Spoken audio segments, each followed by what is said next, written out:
जी प्यारे दोस्तों, अभी हम चलते हैं आपका जो हमने नेक्स्ट टॉपिक है ना, जो आप लोगों को फाइनल एग्ज़ाम के लिए दिए हुए हैं कि पास्ट सिंपल टेंस।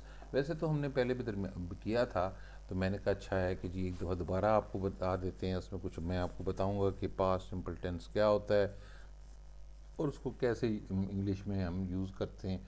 तो चले आए हैं, स्टार्ट करते हैं। आपने थोड़ा सा ध्यान से सुनना है, इंशाल्लाह आप लोगों की तैयारी में मदद देगा। ठीक है जी। Past simple tense. Past simple tense जो है, ये क्या होता है जी? The past simple tense is used to describe actions और events that occurred and were completed in the past. It is a fundamental aspect of English grammar and helps us convey past actions और states। यानी past simple tense क्या होता है? ये ऐसे tense होते हैं जिनमें पता चलता है कि कोई कोई चीज़ हुई है, हो चुकी हुई है, ख़त्म हो गई हुई है, ठीक है ना जी, और वो पास्ट में कंप्लीट हो गई हुई है। और ये जो है बड़ा इम्पॉर्टेंट है आपको इंग्लिश लैंग्वेज सीखने के लिए और इंग्लिश लैंग्वेज में अच्छी अपनी इम्प्रूव करने के लिए, ठीक है। तो formation of past simple tense, ये इसको बनाते कैसे हैं पास्ट सिंपल टेंस को, ठीक है। To form the past simple tense for regular verbs we typically add ed to the base form of the verb. For irregular verbs, the past simple tense and past simple form varies and must be memorise. देखें, आम तौर पे तो ये होता है जो regular होते हैं उनमें सिंपली क्या ईडी हो जाता है, मगर कुछ एक्सेप्शंस हैं वो आपको याद करनी पड़ती हैं। कुछ लफ्ज़ ऐसे हैं जिनके पास जो होते हैं वो ईडी डालने से नहीं होते, मगर उनके आपको याद करने पड़ते हैं। वो टिपिकल यानी वो उनको उन पर कोई रूल नहीं ग्रामर का लगता, ठीक है। Uses of past simple tense. Past simple tense के यूजेस हम देखते हैं क्या हैं जी इसके, कि to talk about completed actions in the past. यानी पास्ट सिंपल टेंस को हम किस लिए यूज़ करते हैं कि हमने जब किसी बात करनी हो किसी एक्शन के बारे में जो कि माजी में या जो गुजर चुका टाइम है उसमें हुआ है। फिर हम आते हैं to narrate a sequence of events, यानी कोई ऐसे काम जो कि हो चुके हैं हमसे इस वक्त से पहले, काफ़ी सारे काम जो हो चुके हैं उनके बारे में भी हम ये पास्ट सिंपल टेंस ही यूज़ करते हैं। फिर आता है टू डिस्क्राइब हैबिट्स और पास्ट रूटीन्स। हमारी कोई आदतें पुरानी जो थीं या हमारी कोई रूटीन थी उसके बारे में अगर जिक्र करना हो तभी पास्ट सिंपल टेंस का रूल अप्लाई होता है, ठीक है जी। एग्जाम्पल्स हम आ जाते हैं, examples of past simple tense. क्या क्या इसकी एग्जाम्पल्स हम देखें, इसकी 10 एग्जाम्पल्स लेके देखेंगे। First is she played football yesterday. अभी देखें प्ले वैसे होता है ना, तो ये ईडी इसमें लग गया तो प्लेड फुटबॉल यस्टरडे। फिर आ जाता है he visited his grand parents last weekend. Visit से विजिटेड हो गया क्योंकि ये लास्ट वीकेंड जो पास्ट है, जो गुजर गया टाइम, उसमें ईडी आ गया। अच्छा, अब आ जाता है they watched a movie after dinner.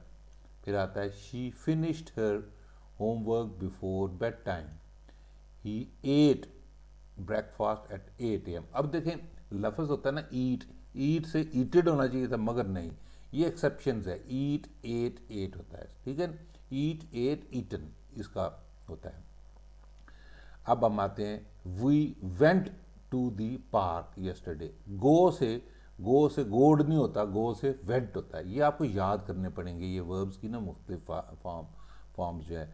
ईट से एट बनता है, गो से वेंट बनता है।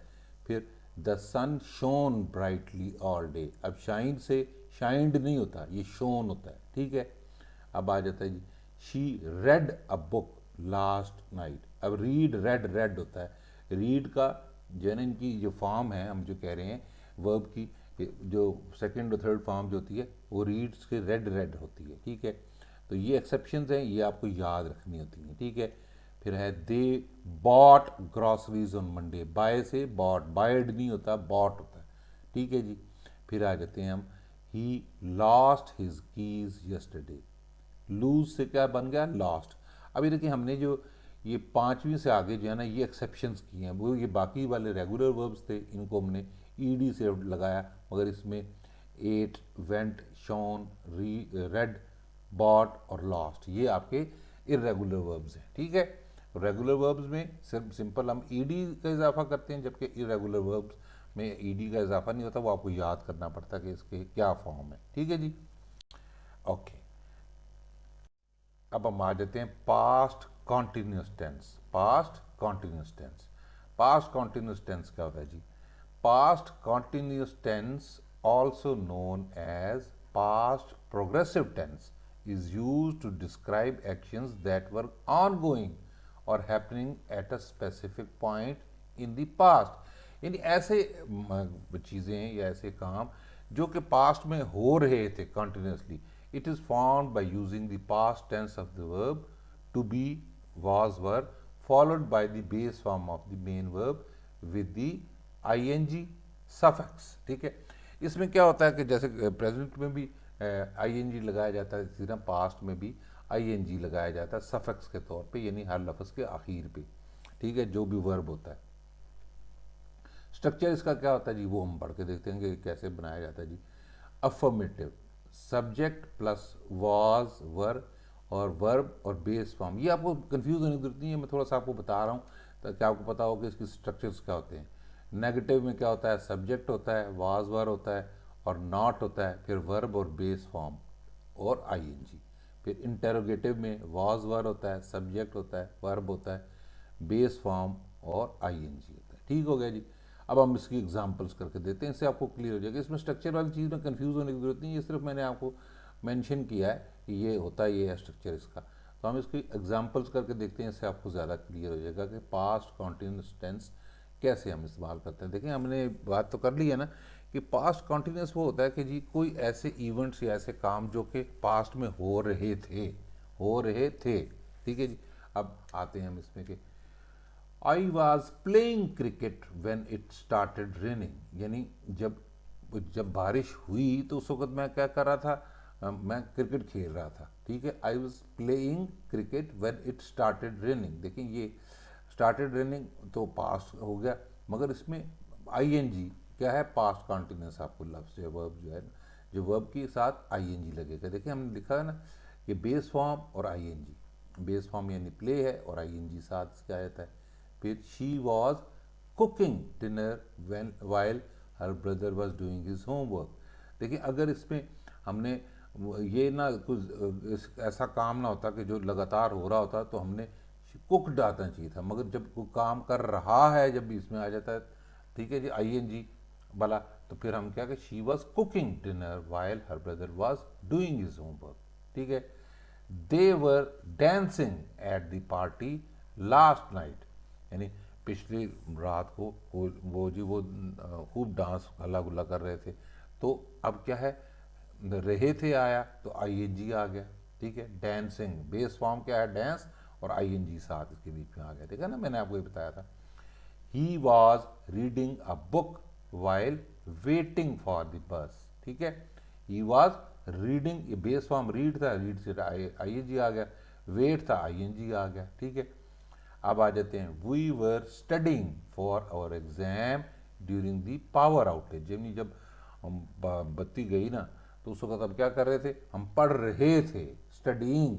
ठीक है, तो the cat was sleeping peacefully on the couch, यानी बिल्ली जो है आराम से सोई हुई थी। ठीक है जी, तो इसमें स्लीपिंग क्योंकि लगातार का काम एक हो रहा था ना, तो स्लीपिंग जब काम ख़त्म हो गया होता है तो उसमें ईडी लगता है ना, जैसे पास्ट सिंपल में ये पास्ट कॉन्टिन्यूस है। ठीक है जी, they were laughing at the comedian's jokes all night, यानी वो कमेडियन के जोक्स तो हंस रहे थे सारी रात, रहे थे जब आया तो आईएनजी आ गया।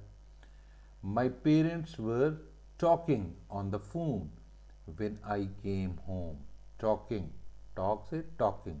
ठीक है, हमने कहा है कि सब्जेक्ट और उसके बाद क्या है, बेस फॉर्म। ठीक है, फिर आ गया the children were playing in the garden while their parents were cooking dinner, यानी ये आ गया जब उसके पेरेंट्स जो है खाना पका रहे थे तो बच्चे क्या कर रहे थे कि वो खेल रहे थे। ठीक है, रहा है, रही रहता है, तो वो आईएनजी उसमें आ जाता है, प्लेइंग और कुकिंग। फिर आ गया she was watching her favourite TV show while eating dinner, यानी जब वो खाना खा रही थी तो अपना फेवरेट देख रही थी प्रोग्राम भी, तो इसमें दोनों जगह पे बेस फॉर्म वॉच है, इसी तरह से ईट है, इन दोनों के साथ क्या हो जाएगा, आईएनजी लग जाएगा। ठीक है ना जी। आई होप आप लोगों को समझ आ रही है। अगर नहीं किसी चीज़ की समझ आए तो ज़रूर हमसे आप फीडबैक दें, ताकि हम आपको इसको मज़ीद बेहतर तरीके से आपको समझा सकें। आप इनको अगर जो मैंने दिए हैं ये सेंटेंसेस, इनको अगर गौर से पढ़ें तो आपको आईएनजी का इस्तेमाल या पास्ट कॉन्टिन्यूस टेंस आपको इंशाल्लाह क्लियर हो जाएगा।